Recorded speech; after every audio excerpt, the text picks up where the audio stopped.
Hi guys, it's Paris. Today's video is going to be part 2 of everything you need to know about UW-Madison. I made this video a year ago during my freshman year. I wanted to make an updated one for this year since I have another year under my belt. Unfortunately, I didn't get to complete my entire second year on campus. I know it's the time of year again where people are making their college decisions, and because my first one did really well and you guys really liked it, and then also just given the circumstances that I know a lot of college seniors are now like unable to tour colleges that they want to go to, hopefully just give more information for those who now need it even more, that you can't actually go to the school and speak with admissions and everything. I'll link part 1 of this video down below if you guys have not watched that. I'm going to try to not make these just like the exact same video and just say some different things. And of course, if you have more specific questions or something that I didn't address in this video, feel free to comment down below or DM me on Instagram. I try to get back to all my DMs. I'm not the best at it, but I try to respond to people and try to be helpful. So the first sort of section I'm going to talk about is the dorms, because that's probably one of the most asked questions I get in my DMs.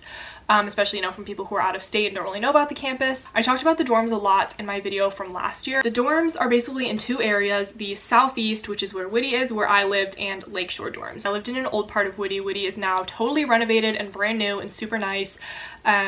But I lived in an old room of it, so I didn't quite experience all the newness of it. We had a lot of things, like our bathroom was new, we had the new lounge, but my room itself was not very nice. It was so much fun. I wish so badly I could go back and live there again for like another week or something. I loved Whitty, I loved all my neighbors, I loved my roommates. The main southeast dorms are Celery, Whitty, Ogg, Smith, and Chadbourne. The main Lakeshore dorms are Waters, DeJope, Cronsage. Oh my god, I'm literally blanking. I'm sorry guys. Like I said, I did not live in Lakeshore. I really don't know that much about Lakeshore, but there's a lot. The general differences between them are obviously location. The southeast dorms are closer to a lot of things on campus, like classes. State Street, Langdon Street, you know, the bars and the frats and stuff are all more towards that area, and a lot of the big class buildings, like also close to Memorial Union. The southeast dorms are also known for being more of the party dorms. That is definitely true for Whitty and Celery. I can't really speak on many of the others. Ogg and Smith are smaller and they're definitely more quieter. They're also very nice. They're super nice dorms, but they are, again, like known to be a little bit less social. DeJope on Lakeshore is also really big and really nice. They actually have their own dining hall inside, but of course the Lakeshore dorms are a little bit further away from things on campus, so you definitely just kind of have to take the bus around. You could bike, you could walk.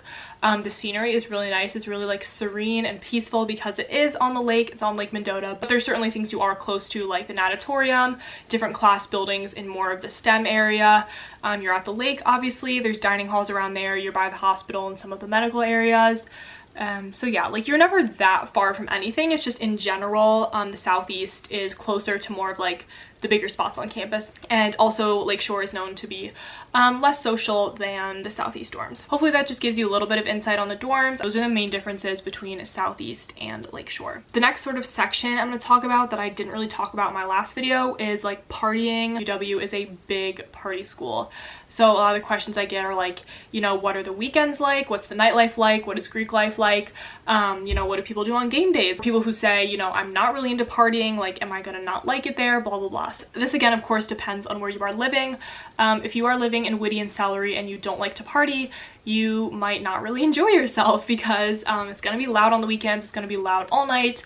There's gonna be partying happening all around you. You're gonna see puke in the stairways, like you're gonna be exposed to it. So if you're someone that's like very like not into partying at all, I would probably recommend the smaller dorms / the Lakeshore dorms.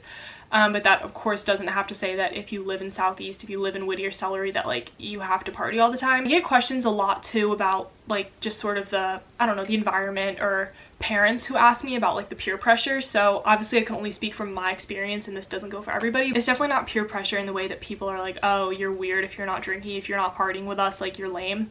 It's really not like that. People don't really care what you do. It's just more of the social peer pressure where it's like, if all your friends are going out or if everyone in your hall is going out, then like you're gonna kind of want to. But of course you can go to a party sober, you can go to a bar and not drink. Like it is obviously completely possible to not do the party activities and still enjoy yourself. Overall, this goes for any school coming to college, especially a big party school like UW. You just really have to like know where your values are.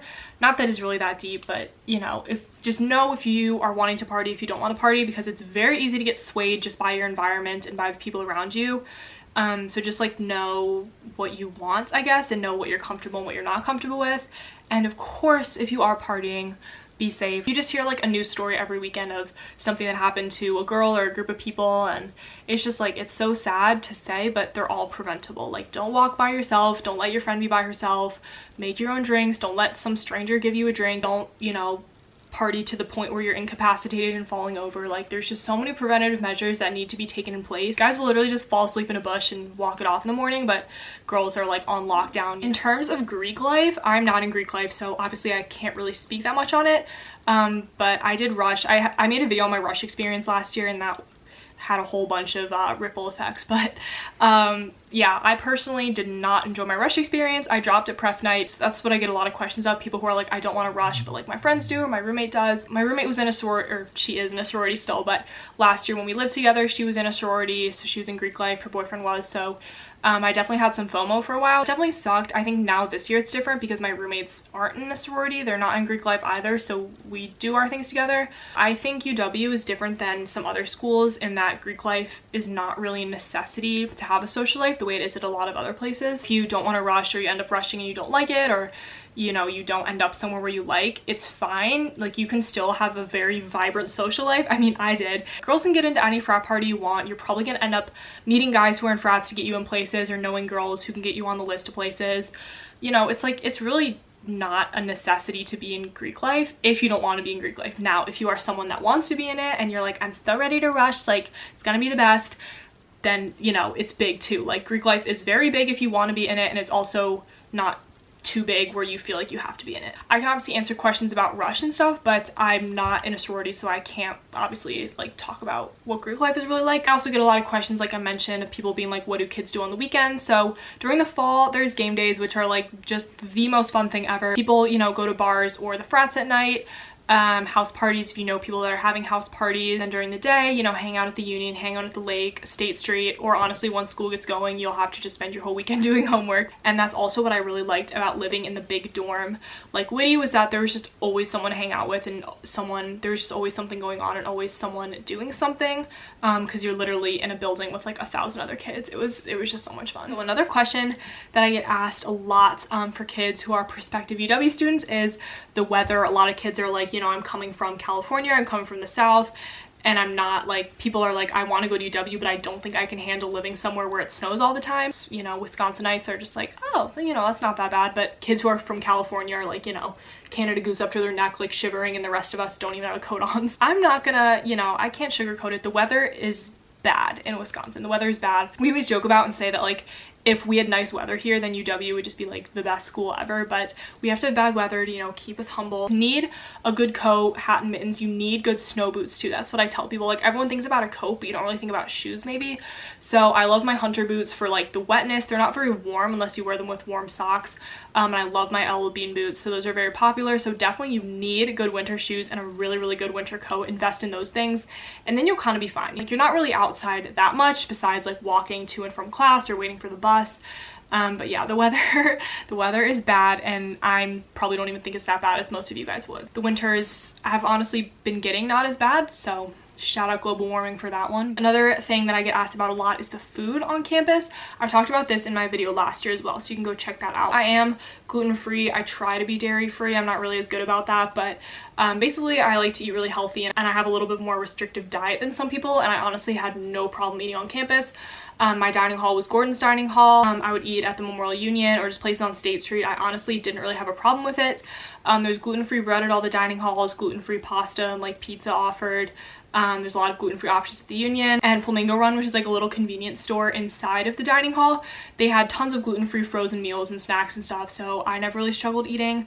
The main things that I would eat are like rice bowls, stir fry, sandwich with gluten-free bread, salads. There's also a bunch of grocery stores on campus. There's a Trader Joe's. I would still eat like chicken tenders or fries randomly, which, you know, have cross-contamination or breadcrumbs and stuff, but I would eat those because I'm not, you know, very strict about it. I'm not allergic, I'm not celiac, whatever. So obviously if you have like more of a, you know, if you have an allergy or like a very strong, you know, dietary pattern you need to follow, it might be more difficult, but I don't know. I think there's a lot of food options on campus, whether it's State Street, the Union, or the dining halls, especially if you live near a bigger dining hall like DeJope or Gordon's. There's just a ton of options. I've never had a problem with the food or with the eating, and I'm definitely more of like a picky eater, healthy eater, restrictive diet, blah, blah, blah. So If I enjoy the food, you will enjoy the food. So I think that's all that I kind of have to say about this video. I feel like I didn't really say enough, but I also like already had the video from last year. I'm gonna finish off this video just by talking about my general pros and cons about the school. So my main cons of the school, I guess, are the weather. That's probably just the biggest con that I have. Also, the size of it can be a con sometimes because the campus is so big. So it's like if it's snowing or it's freezing cold and you have to walk to class 15 minutes away, like that's not ideal, versus people I know at smaller schools who all their classes are in like one building and it's next door to their dorm, you know. So it's like smaller schools, the campus is a little easier to get around. But at the same time, I like that it's a big campus because there's a lot to do. I also dislike the party culture sometimes. Again, not all the time, you know, I do live it up every once in a while, but, you know, coming to college and I'd never partied in high school, like never, I was just not really into it.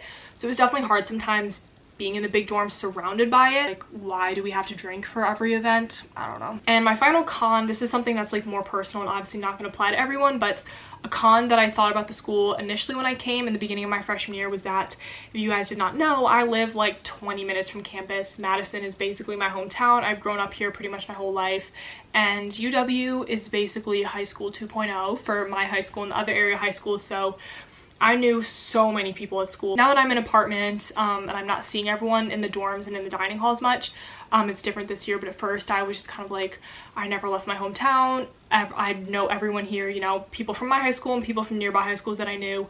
You know, every party you're at in the dining hall in the dorms, you just like see people you know. And it's definitely nice in some ways because, you know, you always have a friendly face. It's nice to just like know people and have a lot of connections, but sometimes, you know, I was kind of discouraged. I just didn't get the new experience, but at the same time, like, UW is such a big school, and I just met people from all over. Like, none of my friends last year I ever hung out with were from my high school. Now I live with a girl from my high school, but yeah, I mean, I met all new people, and I definitely got over it just because I love the school so much, and personally I liked being from home.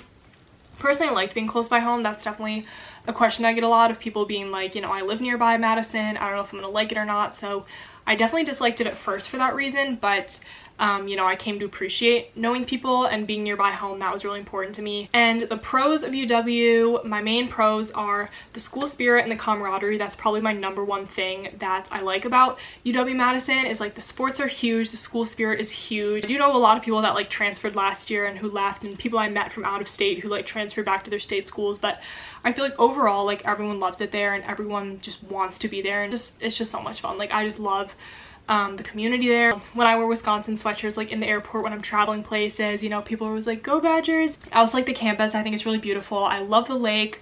I feel like I've just been talking about the sports so much, but like, I just love the football stadium and around Camp Randall. So that is all, I think, for my everything you need to know about UW-Madison part 2. Again, I will link my first video down below, so definitely go check that out to fill in any gaps. I feel like I'm missing a lot of stuff I didn't talk about, but I guess we'll find out. So for like the 100th time, feel free to reach out if you have specific questions. Leave them in the comments down below. And also, if you are watching this and you're a current UW student, feel free to like answer people's questions, because a lot of people did that on my last video, which is really helpful because, you know, there's a lot that I don't know about, of course. And, you know, I saw a lot of current students who were like answering kids' questions about Lakeshore, because, you know, obviously I don't know about Lakeshore. If you have helpful information, comment it down below, things that I may have missed. I hope you guys enjoyed this video. I hope it was helpful to those of you who are considering the school. I'm really sorry that you have to start college in these awful circumstances, but, you know, we're gonna get through it together. Be sure to like this video, subscribe to my channel if you're not already, follow me on Instagram, all that great stuff, and I will see you in my next video on Wisconsin.